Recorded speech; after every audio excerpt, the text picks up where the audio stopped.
Hello and welcome to your astrological vibrations for Monday, August 4th, 2025 by Gaia Blooming. I'm Mimi and our energy mantra for today is I encourage my courage to expand. Whew. And I think courage is a huge part of the energy of love, which we're exploring with the sun in Leo. And I think it takes great courage to love. And I think it takes even more courage to love in times like this where you have to look at, or don't have to, but you're faced with regularly so much, we'll call it destruction. Hate and destruction is kind of what it feels like. So I have great news for you. We are in our last week of Mercury retrograde. Mercury is going direct in 1 week. So we have 1 week to dig into these lessons, dig in deeper into the path of heart. And Mercury is almost like hitting the degree where it stations, where it kind of stops the retrograde process, where we can really dig in. And that's at 5 degrees, and 5 is mind. So again, we're connecting heart and mind. And I encourage you to have the courage to see what happens when you intermix and mingle these energies together. So today's a relatively quiet day, astro transit wise. We don't have too many exact transits going on, but we do have some major things in the pipeline. So one of the things I mentioned in the write-up, we have, and I think I mentioned it in Friday's scope as well, we have Uranus at 1 degree. So this is major for multiple reasons. It's been hanging out at 0 since it moved into the sign of Gemini, which was July 7th. So for almost a month, it's been hanging at the 0 energy. And this is the degree that it's going to stop at and retrograde at. But why it is so major is because we already have Neptune and Saturn hanging out at 1 degree. So now Uranus is in a degree sextile with them. It is not an exact moment, but still, we're feeling this. And we have Pluto working to jump on board, and we're going to have Mars on board with this energy later this week. And so this is a lot of energetic, impetuous, energetic impulse, energetic connections. And Uranus is a major player in the energy fields, right? Like Uranus brings us liberation. It brings that revolution, evolution. It helps us bring change. And in Gemini, it is the sign of change. So it's kind of like this double energy. Now, I keep mentioning this, and I'm telling you that I'm going to continue to mention this regularly because Uranus is already very frenetic, electrical, mental in its energies. And Uranus energies are definitely ones that can knock you off your feet, onto your butt, whether it's literally or figuratively. I've had it happen both ways, right?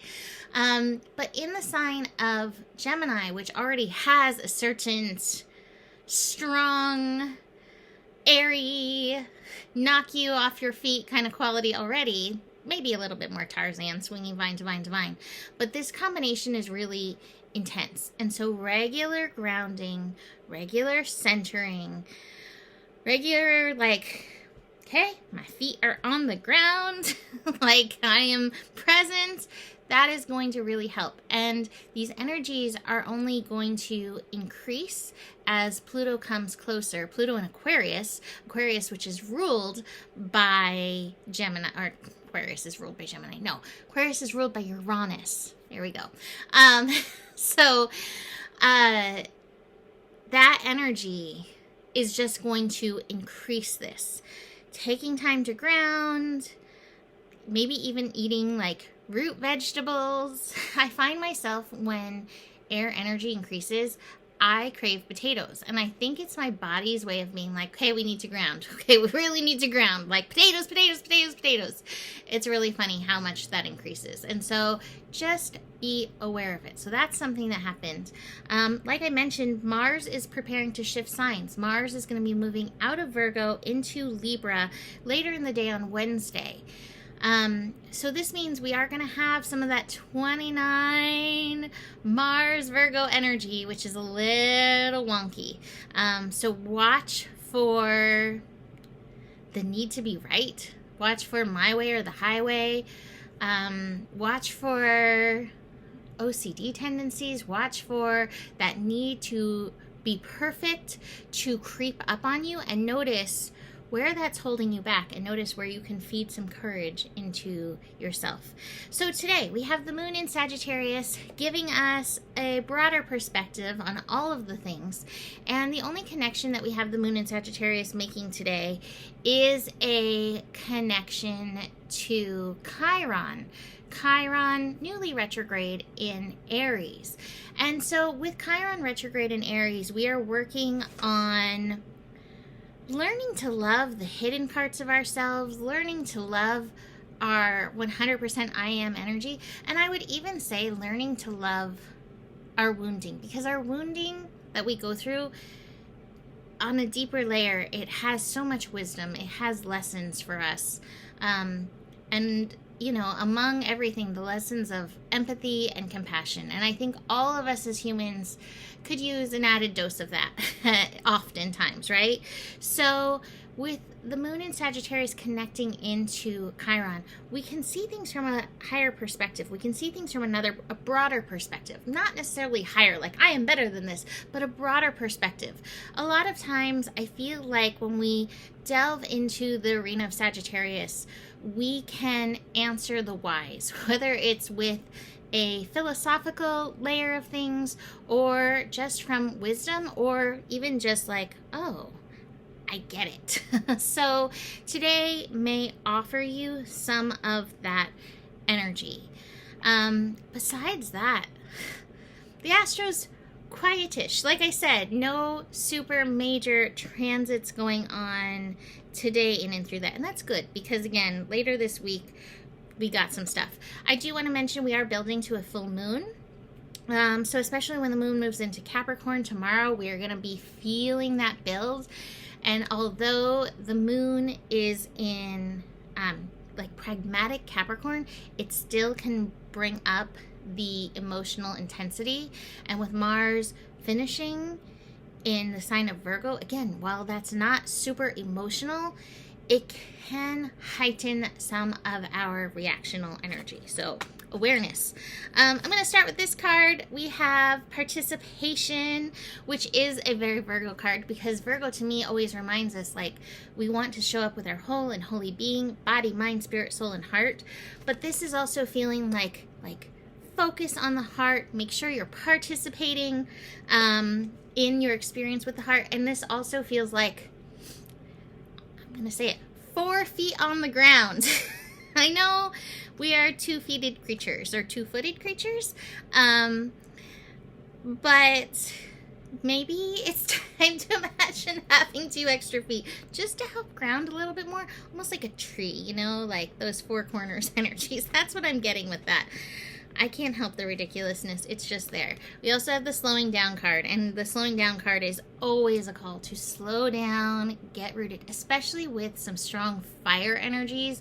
Even though it's not necessarily showing up as an exact grand trine, all the fire signs are activated, so our impatience, our creativity, and the word keeps coming through, the impetuous nature of things, like all make us impulsive and like, whew! And the universe is like, have your poo all you want, but stay grounded. We have some beautiful balance energy showing up with the integration card, and this is a balance of like elements. It can be yin and yang, day and night, above, below, all of those energies. So what is your balance, and where are you out of balance in the mix of all the things, right? Our final two cards, we have creativity. This is some beautiful nurturing mother energy, which I think is really helpful with the sun in Leo, but also maybe with this Chiron aspect today, we might need to nurture mother ourselves. And also if you're finding yourself showing up in the layers of perfection, you may need to unschool yourself a little bit around that and act as mother to those parts of yourself. We also have postponement, looking out, wanting something to be here now. It's not here now. The now is important. The journey is important. And we're still in Mercury retrograde. So see where you can chill, relax, and I'm hearing the song. Ugh, I can't bring it forward. I'll see if it's more Chiba. Just enjoy the ride. There we go. Just enjoy the ride. See where you can just enjoy the ride and chill in that.